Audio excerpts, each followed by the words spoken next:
आज की खबर में आपका स्वागत है। मैं हूं आपके साथ शिखा मेहरोत्रा। रुक करते हैं बड़ी खबर की तरफ।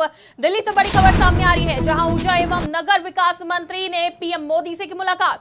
दिल्ली से बड़ी खबर आपको बता रहे हैं, ऊर्जा एवं नगर विकास मंत्री ने पीएम से की मुलाकात। प्रधानमंत्री नरेंद्र मोदी से के शर्मा ने की मुलाकात और चर्चा। बड़ी खबर आपको बता रहे हैं, प्रधानमंत्री नरेंद्र मोदी से ऊर्जा एवं नगर विकास मंत्री ए.के. शर्मा ने मुलाकात की। मुलाकात में तस्वीरें आप देख सकते हैं, मुलाकात की तस्वीरें सामने आई हैं, जहां भेंट कर चर्चा करी है। उत्तर प्रदेश के विकास पर हुई दोनों के बीच चर्चा। बड़ी खबर आपको बता रहे हैं दिल्ली से। इस खबर पे हमारे साथ संवाददाता अबू तलहा जुड़ चुके हैं। तलहा, जिस तरह से ऊर्जा एवं नगर विकास मंत्री ए.के. शर्मा ने मुलाकात करी है प्रधानमंत्री नरेंद्र मोदी से, और ये माना जा रहा है कि उत्तर प्रदेश के विकास पर चर्चा हुई है, क्या कुछ जानकारी है? देखिए शिखा, बिल्कुल आपको अगर बता दें तो आज नगर विकास मंत्री ए.के. शर्मा ने प्रधानमंत्री नरेंद्र मोदी से मुलाकात करी है। और देखिए, उत्तर प्रदेश के विकास को लेकर चर्चा हुई है। साथ साथ ग्लोबल इन्वेस्टर समिट की बात की जाए तो उसको लेकर चर्चा हुई है कि किस तरह से जो निवेशक हैं वो यूपी में निवेश करेंगे। तो तमाम चीजों को लेकर देखिए चर्चा हुई। साथ साथ देखिए, अहम बात यह है कि जो उत्तर प्रदेश का विकास है ये कैसे ज्यादा से ज्यादा और जल्दी से जल्दी होगा, इसको लेकर चर्चा हुई। जी शिखा। जी बिल्कुल, लगातार ग्लोबल इन्वेस्टर समिट को लेकर बीजेपी काफी तैयारियां करती हुई दिख रही है, अलग अलग जगह का दौरा कर रही है। इतना ही नहीं, विदेशों में भी मंत्रियों का जाना देखा गया है। क्या लगता है, कितना बदलाव देखने को मिलेगा इस बार, कितनी सफलता मिलेगी G20 में? जी देखिए, बिल्कुल अगर बात करें ग्लोबल इन्वेस्टर समिट की तो देखिए तमाम जगह, चाहे विदेश की बात करें, उत्तर प्रदेश सरकार के जो मंत्री हैं तमाम मंत्री विदेश भी गए थे, विदेश दौरे पर रहे थे। और साथ साथ देखिए मुंबई में रोड शो हुआ था ग्लोबल इन्वेस्टर समिट को लेकर। साथ साथ दिल्ली में भी ग्लोबल इन्वेस्टर समिट को लेकर बैठक हुई थी। तो देखिए ये तैयारी है कि किस तरह से जो निवेश है वो उत्तर प्रदेश में लाया जाए और ज्यादा से ज्यादा निवेश आए, ताकि जो उत्तर प्रदेश की हालात है और जो शक्ल सूरत है वो कहीं ना कहीं बदल जाए। तो इसी को लेकर देखिए तमाम चीजों पर लेकर चर्चा हुई थी प्रधानमंत्री नरेंद्र मोदी से। और एक बड़ी बात यह है कि देखिए ग्लोबल इन्वेस्टर समिट तो है ही है, साथ साथ उत्तर प्रदेश का जो विकास है वो कैसे तेज गति से आगे बढ़े, उसको लेकर ज्यादा चर्चाएं हुई। जी शिखा। जी बिल्कुल, बहुत बहुत शुक्रिया हमारे साथ जुड़ने के लिए, तमाम जानकारी के लिए। इस खबर पे हमारे साथ संवाददाता अबू तलहा जुड़े हुए थे। तो दिल्ली से ये खबर आपको बता रहे हैं, जहां ऊर्जा एवं नगर विकास मंत्री ए.के. शर्मा प्रधानमंत्री से मिले और उत्तर प्रदेश के विकास पर चर्चा हुई। रुक करते अगली बड़ी खबर की तरफ। मेरठ से बड़ी खबर सामने आ रही है, जहां बीएमएस की छात्रा लव सेक्स धोखा का शिकार हुई। बड़ी खबर आपको बता रहे हैं मेरठ से, जहां मेरठ में छात्रा हुई शिकार। बीएमएस की छात्रा लव सेक्स धोखे का शिकार हुई। मदरसे के मुफ्ती ने छात्रा को प्रेम जाल में फंसाया। बड़ी खबर आपको बता रहे हैं मेरठ से, जहां प्रेम जाल में फंसाने का मामला सामने आया है। बीएमएस की छात्रा है, पहले से शादीशुदा मुफ्ती ने धोखे से किया दूसरा निकाह। बड़ी खबर आपको बता रहे हैं, पहले से 2 बच्चों का पिता है मुफ्ती अबूजर हक्कानी नाम बताया जा रहा है इस मुफ्ती का। पहली पत्नी के साथ मिलकर दूसरी पत्नी को घर से निकाला है। 8 महीने की गर्भवती की पिटाई कर घर से बाहर निकाला। मुफ्ती फरार है। गर्भवती की पिटाई करने के बाद अब गर्भवती कार्रवाई के लिए अधिकारियों से गुहार लगा रही है। सरधना क्षेत्र का यह मामला बताया जा रहा है। बीएमएस की छात्रा है। मेरे ससुराल वाले मुझे तलाक दिलाना चाहेंगे। उनकी पहली बीवी है, सबको पता था घर में शादी, जब भी उनसे दूसरी शादी करा दी, वो लेके चले गए वहाँ पर और फिर छोड़ के चले गए। नहीं कोई, मैं सरूरपुर में एप्लीकेशन दी, ना सरूरपुर से ना सुल्तान से कोई कार्रवाई नहीं हो पाई। मेरे ससुराल वाले मुझे तलाक दिलाना चाहेंगे। तो मेरठ से ये खबर सामने आ रही है, और आपने देखा किस तरह से पीड़िता आरोप भी लगा रही है। और ये मामला सामने आया है धोखे का, जहां प्रेम जाल में फंसाया बीएमएस की छात्रा को पहले से शादीशुदा मुफ्ती ने, और उसके बाद 8 महीने की गर्भवती महिला को पहली पत्नी के साथ मिलकर मार पीट कर उसको निकाला है घर से। उसके बाद से मुफ्ती फरार भी। और इस खबर पर हमारे साथ ज्यादा जानकारी के लिए संवाददाता अबू तलहा जुड़ चुके हैं। तलहा, जिस तरह से ये मामला सामने आया, क्या कुछ जानकारी है इस मामले में? देखिए शिखा, ये मेरठ से का मामला है, जहाँ बीएमएस की छात्रा थी, उससे एक मुफ्ती था, उसने शादी करी और लगभग जब वो 8 महीने की गर्भवती हो गई तो उसकी पिटाई करके उसको छोड़ दिया। हालांकि जो मुफ्ती है वो पहले से ही शादीशुदा था और उसके 2 बच्चे भी थे। जब देखिए महिला गर्भवती हो गई, उसके बाद लगातार दोनों में झगड़ा होने लगा और अब मुफ्ती ने पहली पत्नी के साथ मिलकर दूसरी पत्नी को मारा पीटा और उसको भगा दिया। फिलहाल देखिए जो पीड़िता है वो लगातार पुलिस अधिकारियों के चक्कर लगा रही है। और देखिए पूरे मामले को कहीं ना कहीं थाने स्तर से अधिकारी जो है वो गंभीरता से नहीं ले रहे थे, पर जब अधिकारियों से महिला की मुलाकात हुई तब कहीं ना कहीं पुलिस अब जांच में जुटी हुई है और जो फरार मुफ्ती है उसकी तलाश की जा रही है। और उसके लिए देखिए तमाम मेरठ के साथ साथ उत्तर प्रदेश के और भी जो जिले हैं वहां पर दबिश दी जा रही है, क्योंकि देखिए मुफ्ती की बात की जाए तो मुफ्ती पहले से ही शादीशुदा था, तो एक गंभीर आरोप महिला ने लगाया है। और इस तरह से देखिए लगातार इस तरह की जो घटनाएं हैं वो सामने आती है, तो कहीं ना कहीं देखिए पुलिस को एक कठोर कदम ऐसे मामले में उठाना चाहिए ताकि इस तरह की जो घटनाएं हैं उस पर अंकुश लग सके। जी शिखा। जी तलहा, अगर बात करी जाए इस पीड़िता की तो पहले प्रेम जाल में फंसाया गया, उसके बाद जो है धोखे से शादी करी गई, फिर 8 महीने की गर्भवती महिला को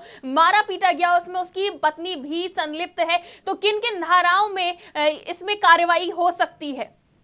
देखिए अगर बात करें तो देखिए पहले से ही मुफ्ती जो था वो शादीशुदा था और उसने देखिए एक दूसरी युवती को प्रेम जाल में अपने फंसाया और उसको पहली शादी जो उसकी हो चुकी थी उसकी जानकारी भी नहीं थी। और साथ साथ जब महिला गर्भवती हो गई उसके बाद उसको छोड़ दिया और अपनी पहली पत्नी के साथ मिलकर उसके साथ मारपीट की। तो अब देखिए पुलिस तमाम चीजों पर जांच कर रही है और कहीं ना कहीं जो इसकी पहली पत्नी है मुफ्ती की उसके ऊपर भी मुकदमा दर्ज होगा, क्योंकि जो मार पिटाई का जो आरोप है वो महिला ने उसकी पत्नी के ऊपर भी लगाया है। तो अब देखिए पुलिस हर एंगल से जांच कर रही है और जल्द से जल्द देखिए पुलिस का दावा है कि जो आरोपी मुफ्ती है उसको गिरफ्तार किया जाएगा। फिलहाल जो मुफ्ती की पहली पत्नी है वो वहीं मेरठ में है, उससे पुलिस एक बार पूछताछ कर चुकी है। और अब देखिए जब इस पूरे मामले में मुकदमा दर्ज हो जाएगा तो कहीं ना कहीं पुलिस जो मुफ्ती की पहली पत्नी है उसके ऊपर भी कठोर कार्रवाई कर सकती है। जी शिखा। जी बिल्कुल, बहुत बहुत शुक्रिया हमारे साथ जुड़ने के लिए, तमाम जानकारी के लिए। इस खबर पर हमारे साथ संवाददाता अबू तला जुड़े हुए थे। तो ये मामला मेरठ से सामने आया है जहां पे एक छात्रा ने, बीएमएस की छात्रा ने संगीन आरोप लगाए हैं मुफ्ती पर और अब ये मामला संज्ञान में आ चुका है। अब कई मामले इसमें देखने को मिल रहे हैं, प्रेम जाल भी है और शादी के बाद छोड़ भी दिया गया। 8 महीने की युवती को, महिला को गर्भवती होने के बावजूद मारा पीटा गया है। सुसंगत धाराओं में अब ये मामला आगे चलेगा। अब रुक करते हैं अगली खबर की तरफ। हिमाचल से बड़ी खबर सामने आ रही है जहां सीएम सुखविंदर सिंह सुक्खू ने पूरा किया वादा।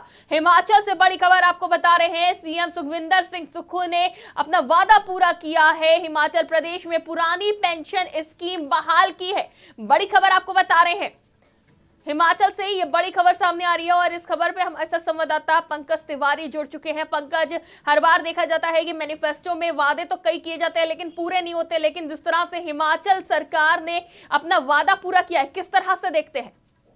जी शिखा, बिल्कुल बताना चाहूंगा कि सुखविंदर सिंह सुक्खू जो है कि शपथ ग्रहण करने के बाद से ही फुल एक्शन मोड में आ गए। और देखा जाए तो जिस हिसाब से कैबिनेट का विस्तार हुआ है और जितनी जल्दी विभागों का बंटवारा हुआ है, ये देख के अनुमान लगाया जा रहा है कि सरकार नई सोच के साथ आई है। और कांग्रेस की ये जो सरकार है हिमाचल प्रदेश में, इसने लोहड़ी के आज पर्व पे एक तरह से हिमाचल के प्रदेशवासियों को एक तोहफा दिया है। हिमाचल प्रदेश में भी अब पुरानी जो पेंशन की व्यवस्था थी उसको लागू कर दिया गया है। इसके पहले कांग्रेस शासित जो राज्य है वहां ये व्यवस्था लागू है। बात करें राजस्थान की तो राजस्थान में पहले से ही पुरानी पेंशन को बहाल कर दिया गया है और उसके बाद से अब हिमाचल प्रदेश में बहाल किया गया है। क्योंकि कांग्रेस ने पहले ही चुनाव के पहले ही घोषणा पत्र में अपने घोषणा की थी कि जब हमारी सरकार अगर जो हिमाचल में आती है तो पुरानी पेंशन को हम बहाल करेंगे। तो एक तरह से जो वादे किए गए थे मैनिफेस्टो के उसको पूरा करते हुए सुखविंदर सिंह सुक्खू की सरकार नजर आ रही है। और इस हिसाब से अगर जो काम हुआ तो जो कुछ भी वादे हैं उनको जमीन पर उतारने की पूरी कोशिश की जाएगी ये नई सरकार के द्वारा। और अभी जो दिखाई दे रहा है उसके अनुसार सुखविंदर सिंह सुक्खू की सरकार फुल एक्शन मोड में चल रही है। जी पंकज, अगर बात करी जाए वादों की, जिस तरह से मैनिफेस्टो में वादा किया उसके बाद उसे पूरा भी किया, अगर इसी तरह से तमाम वादे भी पूरे किए गए तो अलग ही छवि बन जाएगी कांग्रेस की लोगों की नजरों में। और क्या इसका असर आने वाले चुनावों में भी पड़ सकता है? कांग्रेस को इसका फायदा मिलेगा? जी बिल्कुल शिखा, आपको बताना चाहेंगे कि जिस हिसाब से मैनिफेस्टो में वादे होते हैं उन वादों को अगर जो सरकारें पूरा करने लगे तो जनता में जो उनकी साख है, उनकी छवि है वो बेहतर हो जाती है। और उसी क्रम में सुखविंदर सिंह सुक्खू की ये जो सरकार है वो चल रही है। अगर जो इसी तरह से हिमाचल प्रदेश की सरकार कार्य करती रही तो कहीं ना कहीं कांग्रेस की छवि सुधरेगी। और दूसरी बात आपको बताना चाहेंगे कि सरकार वादे तो करती है लेकिन वादों का अमली जामा सरकार के कार्यकाल खत्म होने के समय लास्ट में उसे अमली जामा पहनाया जाता है तो कहीं ना कहीं जनता नाराज होती है। लेकिन सरकार जब एक्शन मोड में होती है और अपने वादों के शुरुआती दौर से ही पूरा करती है तो कहीं ना कहीं जनता का जो आशीर्वाद है वो सरकार के साथ बना रहता है। और इसका सीधा सीधा उदाहरण उत्तर प्रदेश है। और उत्तर प्रदेश को देखा जाए तो सरकार ने जो वादे किए थे और जैसे पूरे किए थे उसके हिसाब से बीजेपी की सरकार दोबारा यहाँ पे बनी तो कांग्रेस को जाहिर सी बात है कि इसका फायदा 2024 के लोकसभा चुनाव में होगा। जी बिल्कुल, बहुत बहुत शुक्रिया हमारे साथ जुड़ने के लिए। तमाम जानकारी के लिए इस खबर पे हमारे साथ संवाददाता पंकज तिवारी जुड़े थे। तो हिमाचल सरकार ने एक नई नजीर पेश करी है। पुरानी पेंशन स्कीम जैसा वादा किया था उसे पूरा करते हुए बहाल कर दिया है। रुक करते अगली बड़ी खबर की तरफ। केंद्रीय गृह मंत्री अमित शाह जम्मू कश्मीर के दौरे पर है। बड़ी खबर आपको बता रहे हैं, जहां जम्मू में बोले अमित शाह। बड़ी खबर आपको बता रहे हैं, जम्मू से बड़ी खबर सामने आ रही है। 360 डिग्री एक्शन प्लान तैयार। अमित शाह ने कहा 3 महीने में लागू होगा एक्शन प्लान। बड़ी खबर आपको बता रहे हैं, जहां 3 महीने के भीतर सुरक्षा होगी मजबूत। केंद्रीय गृह मंत्री अमित शाह जम्मू कश्मीर के दौरे पर है, जहां उन्होंने आतंकी घटना में मारे गए लोगों के परिजनों के साथ बातचीत की और मृतकों को श्रद्धांजलि दी। इसके बाद गृह मंत्री ने अधिकारियों के साथ सुरक्षा को लेकर एक हाई लेवल बैठक भी की, जिसकी जानकारी उन्होंने प्रेस कॉन्फ्रेंस कर दी। अमित शाह ने बताया कि सुरक्षा एजेंसियां कश्मीर में मुस्तैदी से काम कर रही। उन्होंने कहा कि आतंक के खात्मे को लेकर कई पहलुओं पर चर्चा हुई है। 360 डिग्री सुरक्षा का चक्र बनाने का भरोसा दिलाया गया है। इस खबर पे हमारे संवाददाता पंकज तिवारी जुड़े हुए हैं। पंकज, जिस तरह से 360 डिग्री सुरक्षा का चक्र बनाने का भरोसा दिलाया है, क्या कुछ जानकारी है इसके बारे में? किस तरह की सुरक्षा मुस्तैद करी जाएगी? जी शिखा, बिल्कुल बताना चाहूंगा कि गृह मंत्री अमित शाह इन दिनों जम्मू कश्मीर के दौरे पर हैं और वो जो है कि कश्मीर घाटी में आतंकी हमले में मारे गए लोगों के परिवारों से मिले हैं और जो मारे गए लोग हैं उनको श्रद्धांजलि अर्पित की है। उसके बाद से केंद्रीय मंत्री गृह मंत्री अमित शाह ने एक हाई लेवल मीटिंग बुलाई सुरक्षा को लेकर के और तमाम जो अधिकारी हैं उनके साथ से राय मशवरा किया। उसके बाद गृह मंत्री ने एक प्रेस कॉन्फ्रेंस की और मीडिया को बताया कि जम्मू कश्मीर की सुरक्षा को लेकर के सरकार जो है कि प्रतिबद्ध है और कहीं ना कहीं जो एक्शन प्लान एक जो स्पेशल बनाया गया है जम्मू कश्मीर की सुरक्षा को लेकर के इसको लागू कर दिया जाएगा। 3 महीने का वक्त उन्होंने कहा कि 3 महीने के अंदर ये एक्शन प्लान लागू किया जाएगा और आतंकवादियों की मंशा चाहे जो कुछ भी हो, लेकिन सरकार जम्मू कश्मीर के लोगों के प्रति जो सुरक्षा का जो सरकार का दायित्व है उसे निभाया जाएगा। जो एजेंसियां हैं, सुरक्षा एजेंसियां हैं, वो अपने स्तर से एक्शन प्लान के तहत ही जम्मू कश्मीर की सुरक्षा व्यवस्था को यहाँ पे लागू करेंगी और उसी अनुसार ही यहाँ पे सुरक्षा दी जाएगी। जी बिल्कुल, बहुत बहुत शुक्रिया हमारे साथ जुड़ने के लिए। तमाम जानकारी के लिए इस खबर पे हमारे साथ संवाददाता पंकज तिवारी थे। तो 360 डिग्री सुरक्षा का चक्र बनाने का भरोसा दिलाया गया है। 3 महीने के भीतर सुरक्षा और मजबूत करने की बात अमित शाह ने कही है। फिलहाल बड़ी खबरों में इतना ही। देश और दुनिया की तमाम खबरों के लिए आप देखते रहिए आज की खबर।